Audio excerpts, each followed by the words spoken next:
Ladies and gentlemen, the story you are about to see is true. The names have been changed to protect the innocent.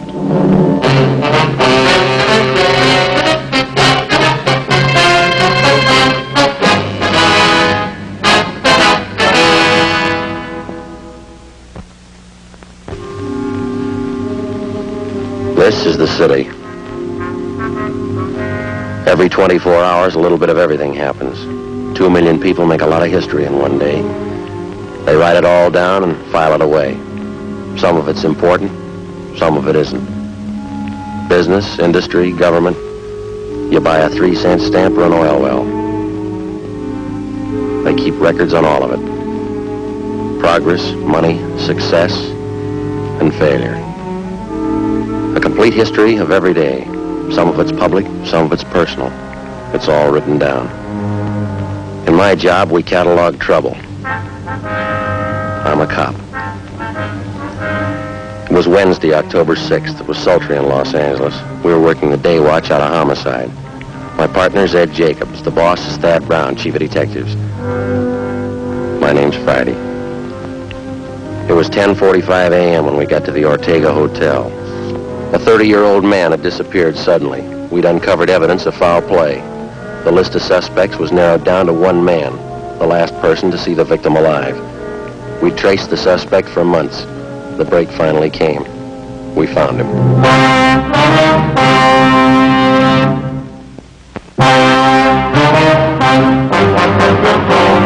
Taking his time, isn't he? Yeah, you want to try it again? Yeah, all right. Yeah? Police officers, your name Henry Ross? Computer. Get in there. Watch it, Ed.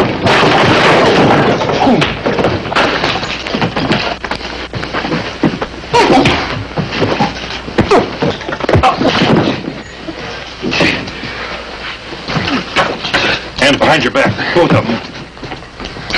Silence, Sheriff. What is this? You guys really cops? No fooling with you cops. I thought you were faking. I showed you my card at the door. Yeah, I thought you were faking. That's the truth. There's a couple of guys out to muss me up, and I thought you were them. Your name Henry Ross? Sure, that's right. No, I thought you were one of those mooches I had a fight with in the bar the other night. He said he was going to get a pal and come back and take care of me. Yeah? Well, sure, I got no reason to fight cops. Didn't do my room any good. The landlady's going to scream. All right, you want to finish up dressing? I want to talk to you downtown. What's it about, officer? Missing person. We'll brief you when we get downtown. All right with me. Would you take these cuffs off, please? Kind of hard to dress with them. All right, bend over. I don't know why you have to slap cuffs on me. I didn't know you were cops. Mind if we check through your things, Ross? Huh? Why? Mind? Oh, go ahead if you want. I got nothing to hide. If you spoke up at the door, there wouldn't have been this fight. I thought you were that mooch in the bar and his friend. Thought you were looking for trouble. All right, mister, you about ready to go? Oh, I'd like to brush my teeth first, if you don't mind. Got a mouthful of cotton this morning. Where do you keep your toothbrush? Over here, I'll get it. Never mind. All right.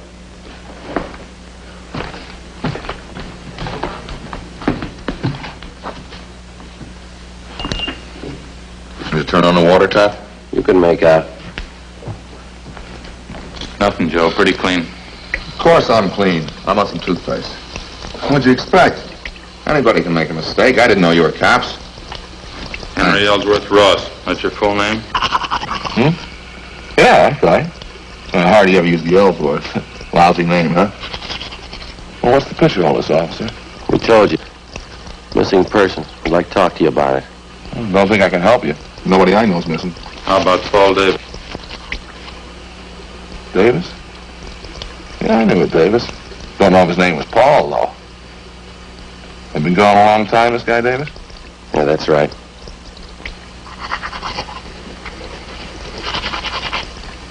Was something wrong, you think? Yeah, we figure murder.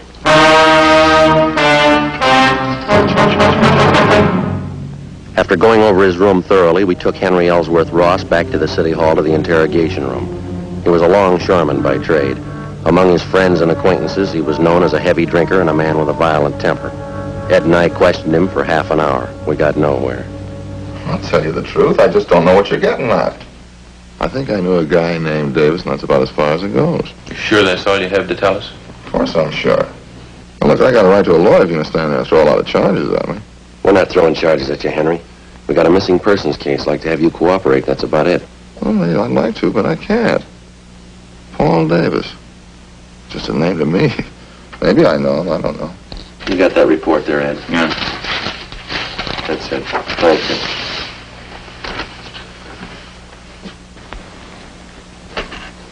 According to his wife, Paul Davis left Los Angeles by auto a little over 4 months ago. He was driving up to Oakdale, California to take a job with the dairy company. He never got there. He's been missing ever since. And what's the pitch? Well, all we've been able to find is Davis's car. 36 Ford Coupe. 7 Tom 7972. Was sold a month ago up in Lodi, California, but Davis didn't sell it. A man by the name of Carter signed the pink slip at the time of sale. Henry Carter. Sorry, it doesn't mean anything to me. Well, this Carter made it look like Paul Davis had signed the Ford over to him. We checked it out. Davis's signature was forged. That's all. Supposed to have something to do with me? Did you ever use the name Henry Carter? Of course not. Ross, that's the only name I go by. You never had your name changed? No. You never used an alias? I told you no. I wonder if you'd mind taking a look at this here. Well, what's it got to do with me? That's the pink slip to Paul Davis's car, Henry. Now, these signatures on the back, transfer of ownership, you recognize either one of them? Paul Davis and Henry H. Carter. Well, just names to me. Well, am I supposed to recognize something? Should, yeah. Why? The signatures are both in your handwriting. How about it, Henry? How about what? I don't know what you're talking about. You're trying to give me the treatment? What's it all about? We're trying to locate Paul Davis. I'm not even sure I know the guy. Now, look, I think you better level, Henry. Our handwriting man checked both the signatures. It's your writing. Well, maybe better get a new handwriting, man. I never saw that slip, and I never wrote those signatures. Anybody can copy handwriting. I got something else for you here. I'd like to have you check it over, Ross, see if you can identify it. What is it? It's a letter. Take a look at it. Mean anything to you? No, nothing. Hope you're not going to tell me that's my handwriting. That's what the report says. It's crazy. I never wrote like that in my life. All the writing characteristics match up, same as the signatures on the pink slip. All right, maybe they are the same. I didn't write one, though.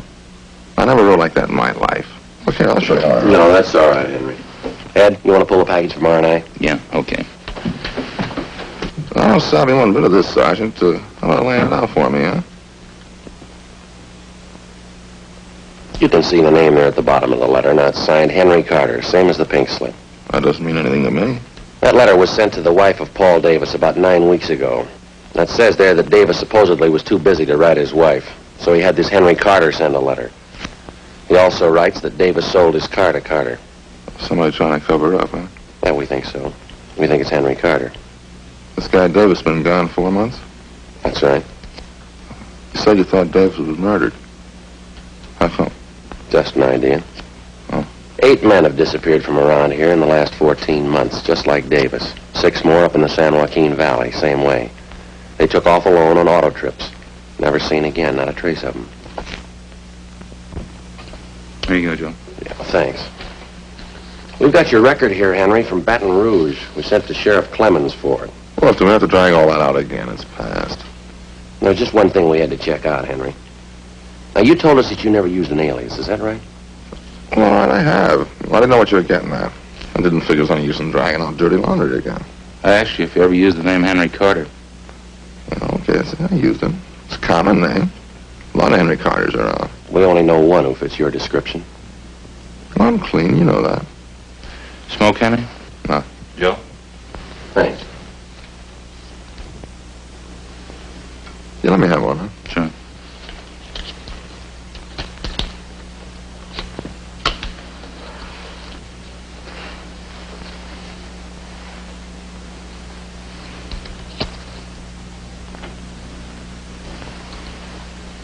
Henry, we rode this thing for 4 months all over the state, and I'll tell you what we got. We'll let you make up your own mind.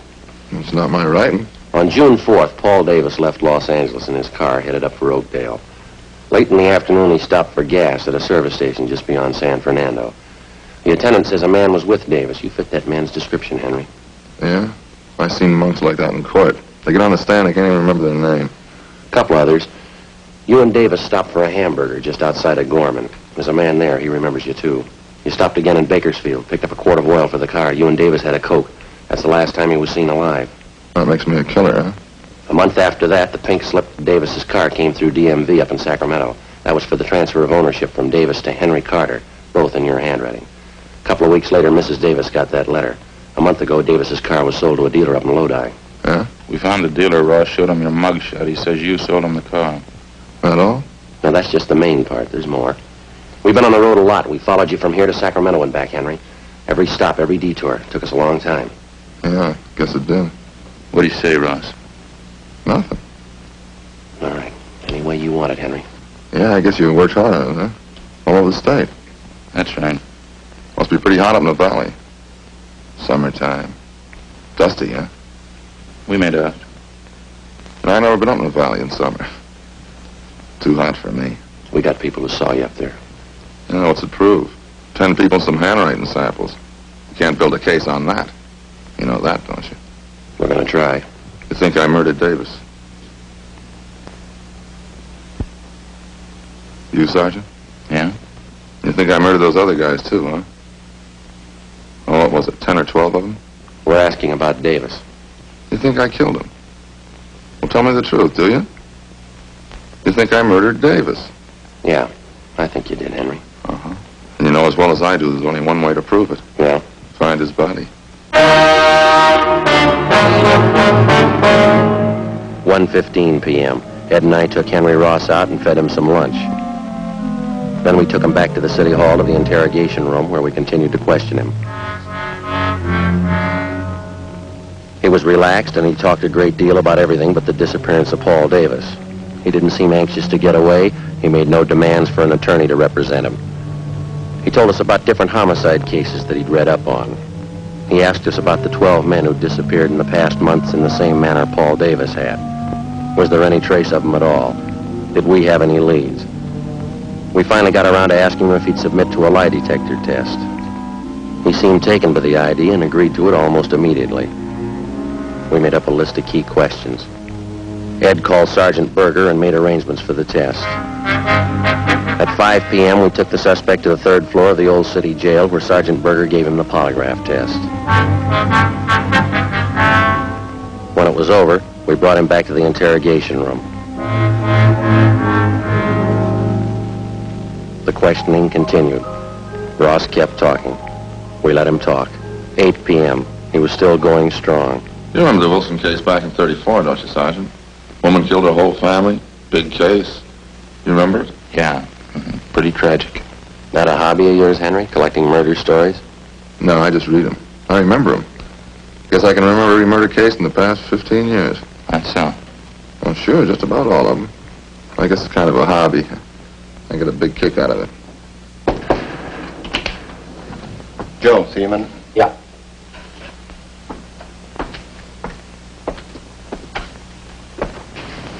Berger over in the polygraph room just called. What'd he say? They found 16 positive reactions on Ross.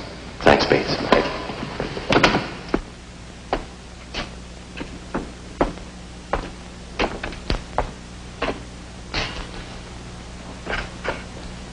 You know, there's one thing I get a real kick out of. These detective magazines, mystery stories, you know, the way they make out the murderer. How do you mean? Well, you know, they always build it into something big. Somebody's always killing somebody else for $1 million or maybe over some woman, some beautiful woman. Same with the movies. That's where they get it all mixed up. I don't think I follow you, Henry. Sure you do. Every time some guy writes a murder story, he's got to build up a big reason for the killing. Well, it generally works out that way, doesn't it? Why? I'll bet there's 1,000 murder cases in your files without a reason. Some people kill, that's all. I've heard about lots of them. Sure, they just want to kill and they go ahead and do it. Maybe for a few bucks, maybe for nothing. They just do it, that's all. That's so. Well, sure. You know that. Like this thing you've been talking about. 10, 12 guys disappear. They got a few bucks, maybe they got nothing. Somebody plows them under, that's all. No big reason, they just do it. So 12 guys are gone. Doesn't mean anything. Is that how you figured it, Henry? Huh? Phone call a minute ago. That was from the man who gave you the lie detector test. Oh, that right? How'd it go? Well, he just finished going over your graph. He got 16 positive reactions. Yeah? What would that mean? You lied, Henry. 16 times. Is that right? Yeah, but I told him to get a new machine. I lied all the way through. Mind telling us why? No, I don't mind. I guess I knew you'd find out. Let's go out and get something to eat first, huh? Hungry. We better talk a little more, Henry. Now, let's go. I'll tell you while we're eating. Bring a pencil and I'll draw you a map. A map of what? The canyon, where I buried him.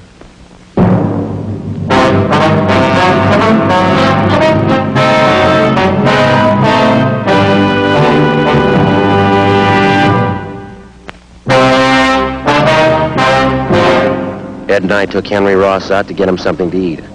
At his request, we went to Helga's health shop. It was almost closing time. Ross got himself a salad, molasses bread, yogurt, a vegetable burger, and some grape juice. Ed and I settled for a Swiss cheese sandwich and some grape juice. Vegetable burger and beets, huh? Sure smells great. Yeah, I can't take those beets too well. They repeat on me. Not me. I can eat anything. Salt and pepper? Yeah, thanks.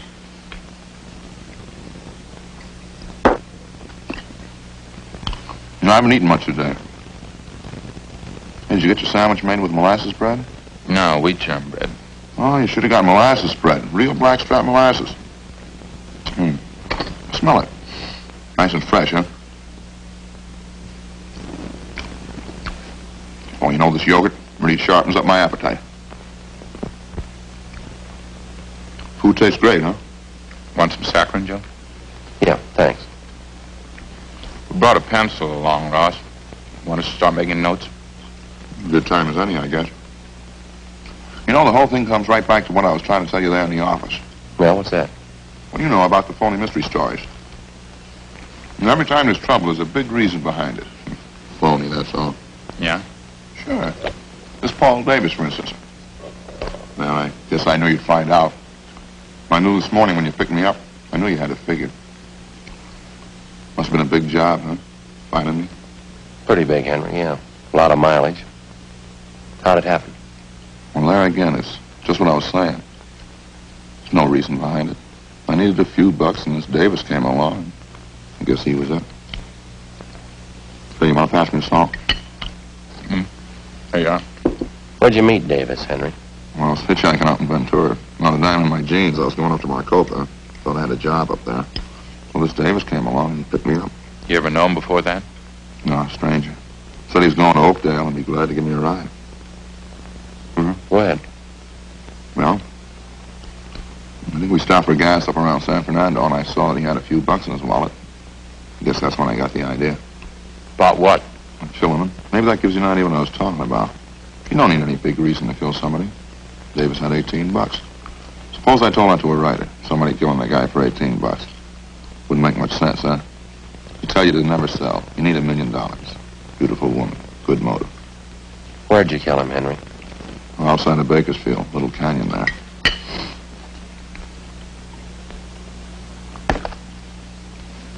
And picked up a fifth of sherry in Bakersfield, and I got Davis to drink some on the way. Say, would you pass the salt again? Yeah. Here you are. And lettuce is no good without a lot of salt. How'd you kill Davis, Henry? Funny thing. He drank some of the wine and got a little sleepy. That was just outside of Bakersfield, and it was dark by that time. Spotted this little canyon, and I figured it was as good a place as any. Yeah?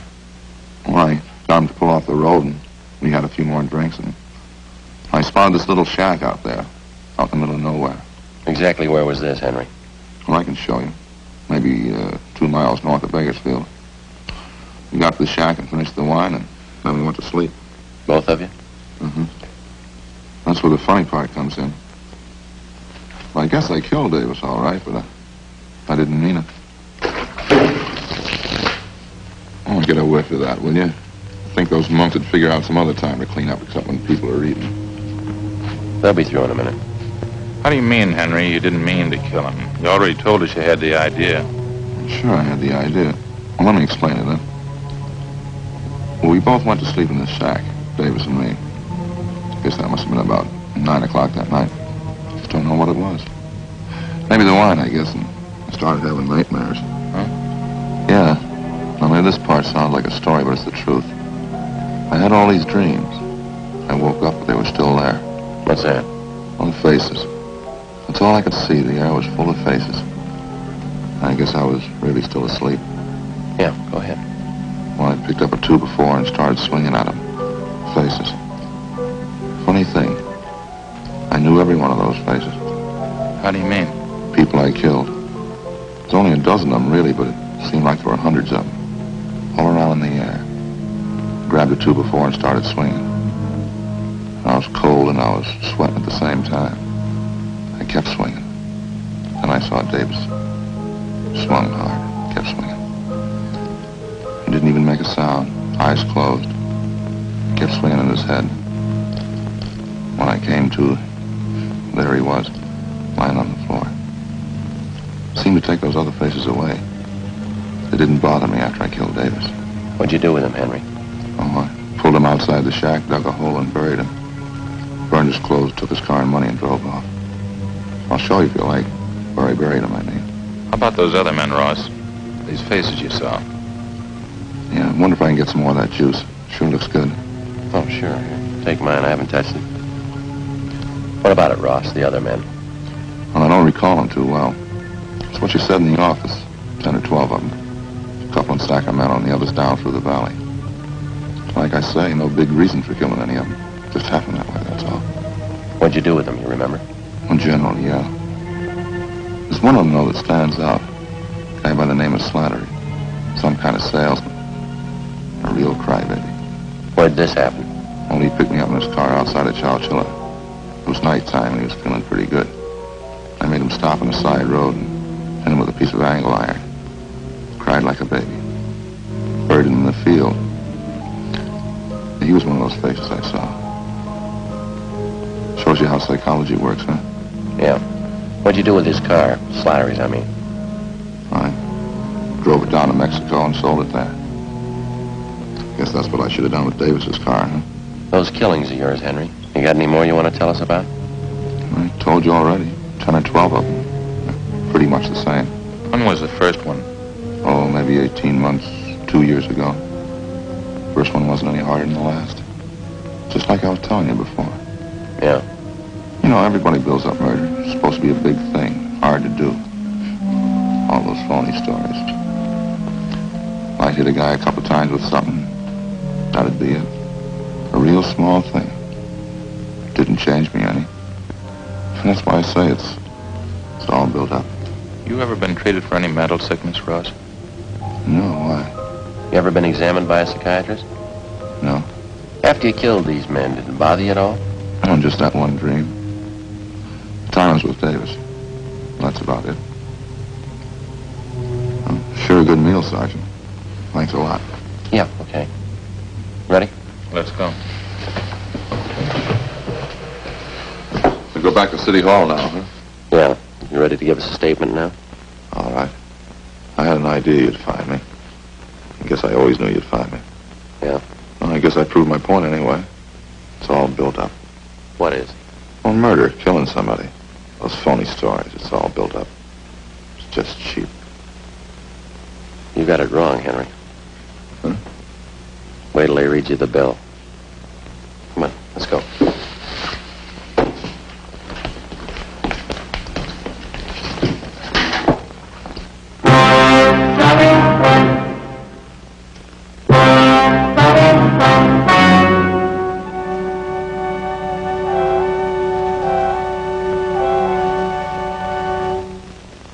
On January 7th, trial was held in Superior Court, Department 86, City and County of Los Angeles, State of California. In a moment, the results of that trial. The suspect was tried and found guilty of murder in the first degree.